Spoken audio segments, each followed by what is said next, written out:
কেন তাদেরকে আইনের আওতায় নিয়ে আসছেন না? তাদের কারণে আজকে এতগুলো বাচ্চা প্রাণ হারালো, তাদেরকে কি এই সরকার ন্যূনতম আপনার আইনি প্রক্রিয়ার মধ্যে নিয়ে আসছে? আনে নাই। খালি মিডিয়াতেই বক্তব্য যে ইন্টারিম সরকারের কারণে এতগুলো শিশু মারা গেল, এরা টিকা আনতে পারে নাই, টিকা দেয় নাই, অমুক তমুক। আরে ভাই, টিকা কেন আনে নাই? টিকা কেন আনতে পারলো না? তারা তো প্রত্যেকে অপরাধী আমি মনে করি। তো এই অপরাধের বিচার হতে হবে না? তো বিচার কেন করছেন না? কেন তাদেরকে আইনের আওতায় নিয়ে আসছেন না? যে আপনারা কেন যথাসময়ে টিকা আনলেন না? এমনও তো হতে পারে এই টিকার যে বাজেট বা যে টাকা, এই টাকাটা তারা লুটপাট করে খেয়েছে। এটাও তো একটা তদন্ত হওয়া উচিত। এই কাজগুলো সরকার করছে না। ফারুক হোসেন, আপনার নিশ্চয়ই মনে আছে অন্তর্বর্তীকালীন সরকারের শাসনামলে একটি বিষয়ে খুব তোলপাড় তৈরি হয়েছিল, সেটি হচ্ছে সেফ এক্সিট প্রসঙ্গে।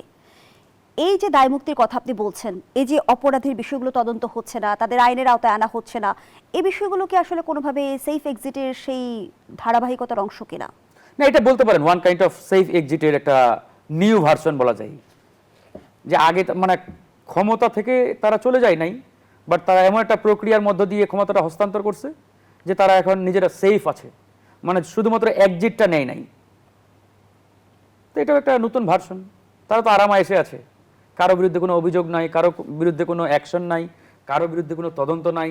বরঞ্চ যাদের বিরুদ্ধে তদন্ত শুরু হয়েছিল, যাদের বিরুদ্ধে আমরা বিগত সময়ে ইনকোয়ারি করতে দেখলাম, এদেরকে বরঞ্চ এই সরকার এসে দায়মুক্তি দিয়ে দিল যে না, এদের বিরুদ্ধে যে অভিযোগ, এই অভিযোগগুলো মিথ্যা। এবং দুদক পর্যন্ত তাদেরকে দায়মুক্তি দিয়েছে।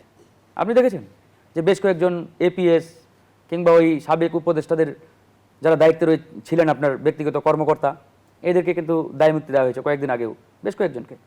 অথচ এদের নামে ক্ষমতায় থাকা অবস্থায় শত কোটি টাকারও বাণিজ্যের অভিযোগ আসছিল, বাট তদন্ত করা হয়নি। কিন্তু বর্তমান সময়ে বলা হচ্ছে যে রাজনৈতিক অঙ্গনে এই দায় চাপানোর রাজনীতিতে আবদ্ধ হয়ে পড়ছে হাম চিকিৎসা। আমি